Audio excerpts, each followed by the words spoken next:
E já cá está o Ângelo Rodrigues, que tem um novo documentário e vamos saber mais sobre isso. Bora lá! Oi? Oh, caralho. Olá, Ângelo, tudo bem? Muito prazer em conhecer-te. Ok. Tudo bem? Não me ias cumprimentar isto? Não ia, sabes porquê? Não, ela é amada Fita. Eu sou concorrente. Já sabia que ela era um bocadinho antissocial. Não, agora, eu sou quer dizer, concorrente, cumprimento os tens convidados. primazia em relação Eu a... normalmente dou um high five para não estar. Mas normalmente beijo depois. Não. Ok. Exato, não em frente. Falemos de coisas mais interessantes do que os beijos da Rita. Ela Ângelo, beija depois. tu ficamos a acabas de saber lançar o teu documentário A Terra Verdade. dos Mil Sorrisos sobre o teu mês de voluntariado em Moçambique. Porquê é que Moçambique é a terra dos mil sorrisos? Olha, porque de facto as crianças que eu encontrei lá, foi o que de mais genuíno elas me deram, foi o sorriso. Então o nome não podia ser mais propício do que esse. E elas têm um sorriso que desarmam completamente em 5 segundos. E então poder absorver essa genuinidade dessas crianças para mim foi muito especial. Daí o nome do documentário. E tu foste para lá com uma missão muito especial, principalmente para mim, que também sou da área do teatro, é de levar o teatro às crianças Exatamente. de Moçambique. Expressão dramática, não é? Como é que, Sim. Aulas de expressão como é dramática. que surgiu esta iniciativa? Como é que isto apareceu? Olha, eu vinha de uma experiência que me transformou assim um bocado e me abanou assim os padrões que eu tinha em relação à minha vida, que foi uma experiência que eu tive na Amazónia. E depois, eu até vim cá na altura falar sobre isso. E depois eu estava à procura de uma experiência que me engrandecesse também, de igual forma. E como eu nunca tinha, todas as minhas experiências tinham sido um bocado egoístas no bom sentido, ou seja, para proveito próprio, porque não fazer uma coisa que fosse mais altruísta e para ajudar o próximo. Então daí a minha vontade de procurar uma missão de voluntariado.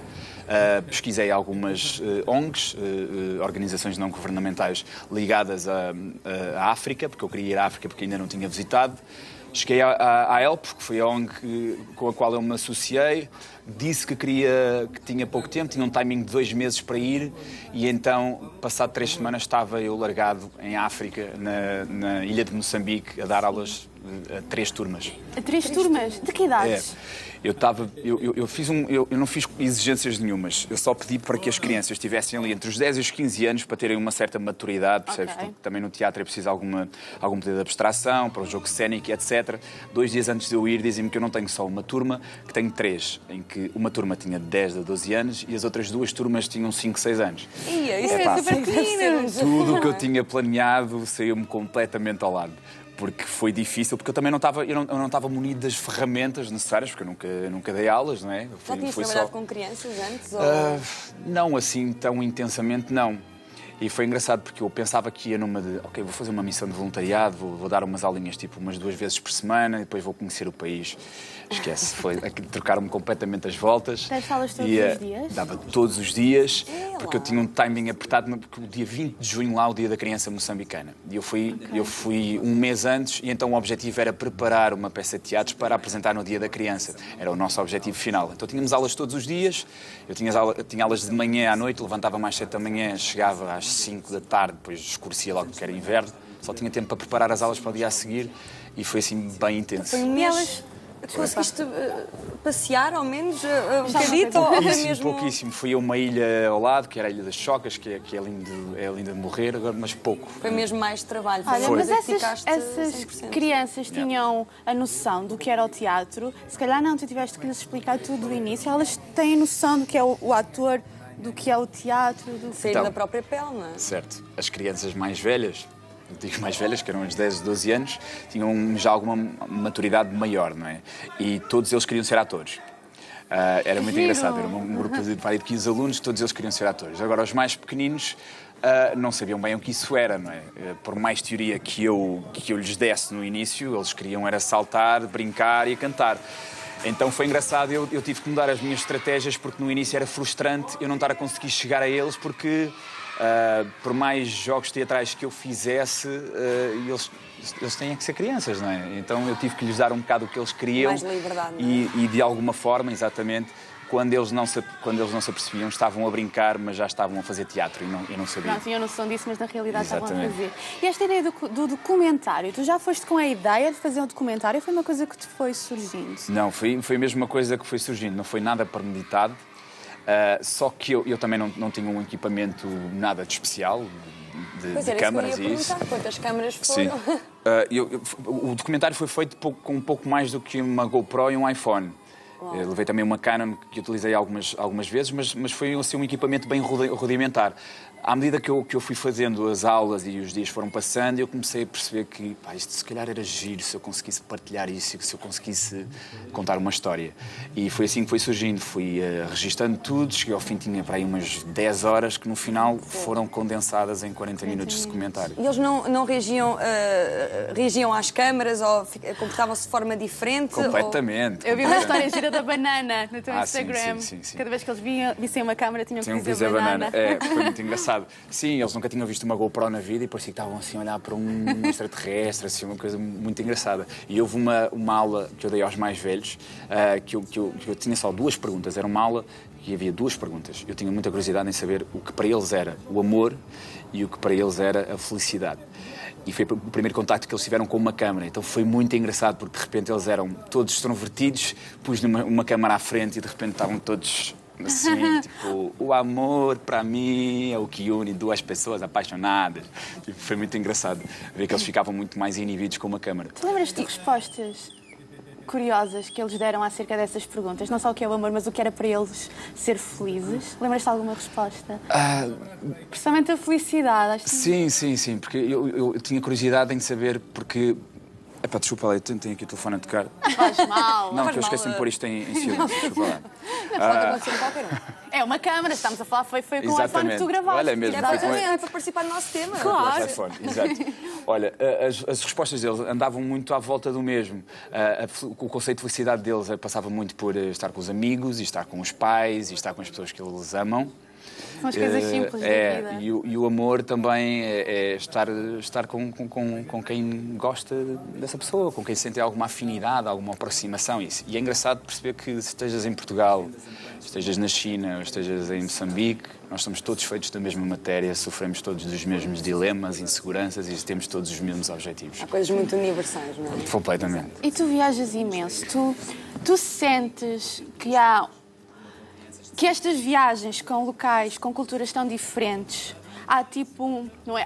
com estas viagens há um Ângelo antes e um Ângelo depois destas viagens, tanto a nível pessoal como ator. Estas viagens mudam-te realmente, pessoalmente e profissionalmente? Pessoalmente, claramente que sim. A cada viagem que eu faço, a cada tipo de experiência que eu tenho, eu sinto que me transforma a cada viagem que faço, não é? É normal. Porque todas estas coisas vão povoando, isto agora indo para o lado mais artístico, povoando o meu sótão emocional, onde eu depois posso ir buscar algumas experiências, alguns comportamentos que eu posso transportar para a composição de algumas personagens, não é? Mas claro que isso não é premeditado, mas eu acho que a melhor formação para um ator é viajar, de facto, porque permite entrar em contacto com várias culturas, várias pessoas, e o que é o trabalho do ator, se não compor essas pessoas. Aliás, e tu passaste a dedicar exclusivamente a isso mesmo, não é? Desfizeste quase todas as coisas que te agarravam cá a Portugal, desfizeste de uma forma ou bens ou coisas mais... Sim, não é? completamente. E mandaste, portanto, foi preciso também muita coragem para o fazeres sozinho, não é? Sim. E te mandares para viajar, para conhecer o resto e para ajudar também. Te aliaste as 2 coisas. Sim, e tem sido um bocado assim os meus 2 últimos anos. O meu último ano, especialmente, foi assim o meu ano de viragem, que eu desliguei-me um bocado das coisas materiais que eu tinha cá e que também acabavam por me carregar financeiramente, e se calhar acabei por canalizar esse dinheiro para outras coisas. E o retorno que eu tenho das viagens é incomensurável, é impagável mesmo. Já viajaste para mais de 29 países, não é? 29 países. Tens alguma história caricata de algum país, alguma coisa engraçada que tenha acontecido? É tantas coisas. Assim, sei lá. Tiveste alguma vez medo de... Medo de morrer? Houve uma situação. Eu contei isto apenas uma vez e eu tenho que contar os contornos gerais da coisa, porque é comprida e podia ter bolinha vermelha. Ok. E então, mas basicamente eu estava em La Paz, na capital da Bolívia, e eu gosto muito de ter os 2 estímulos das cidades, ou seja, conhecer a cidade num contexto diurno e contexto noturno, que é para perceber como é que é a movida, como é que as pessoas se movimentam, se relacionam, etc. Então eu estava em La Paz e queria sair à noite, mas todos os taxistas, toda a gente me dizia que aquilo fechava tudo à meia-noite e dizia que não havia vida depois da meia-noite, etc. E eu fui lá para um hard rock, que é Universal, que é uma seca porque não era o que eu queria, não é? Eu queria uma coisa local. Depois acabei por ir para um bar de um hostel, uma coisa assim. Não era nada do que eu procurava. Então, quando eu já não tinha esperança nenhuma, em que eu já ia para casa, para o hotel, já sem esperança de sair à noite, pergunto ao taxista se conhecia um lugar para eu sair. Ele disse, eu conheço um lugar, não sei o quê, que fecha às 2 da manhã. Bem, então levou-me lá para um jardim super escuro, deixou-me numa esquina assim meio abandonado. Eu sabia que era tudo o que não se podia fazer. Ele disse, é esta esquina aqui, é este bar que está aberto. Ok, eu entro nesse bar, é um corredor escuríssimo, com um ar super decadente, e depois eu entro no hall de entrada mesmo, olho para cima, há um segundo andar com umas coisas que parecem umas jaulas mesmo de prisão. E no centro está um varão. Eu, ok, estou num clube de strip. Só é que eu percebi. E então, com o esquema todo do clube de strip, as 2 miúdas vieram falar comigo, super simpáticas, falsamente interessadas. Eu também, a perceber o jogo, etc. Aquela lascívia toda. Deixo o meu casaco nas costas da cadeira, etc. Fico mais à vontade. Entretanto, vou à casa de banho, o tempo passa, vou para pagar e vou ao meu casaco e eu não tenho carteira. Não tinha dinheiro sequer para voltar a casa. Eu não tinha mesmo hipótese de voltar para casa porque só tinha a morada do meu hotel. Resultado, uma stripper teve que me emprestar dinheiro para eu voltar para o hotel. Provavelmente a stripper que me assaltou. Ok. Isso é incrível. Se calhar pagou-te e emprestou-te com o teu próprio dinheiro. O meu próprio dinheiro, não é genial? Agora você apanhou. Olha, muito obrigada pela tua presença cá. E não se esqueçam de seguir o Ângelo nas redes sociais. Se ainda não viram o documentário, vejam. Está online, está no YouTube, por isso é de fácil acesso. E vai ser apresentado também agora? Já foi no Sim, ele está disponível para toda a gente ver no YouTube. Saiu em parceria com a Visão. Agora, através do canal do Rui Unas, do Maluco Beleza, está disponível para toda a gente ver. É só colocarem A Terra dos Mil Sorrisos no YouTube. Ok. Muito obrigada, Ângelo. Obrigado, obrigada. E boa sorte para os teus próximos projetos. Bora.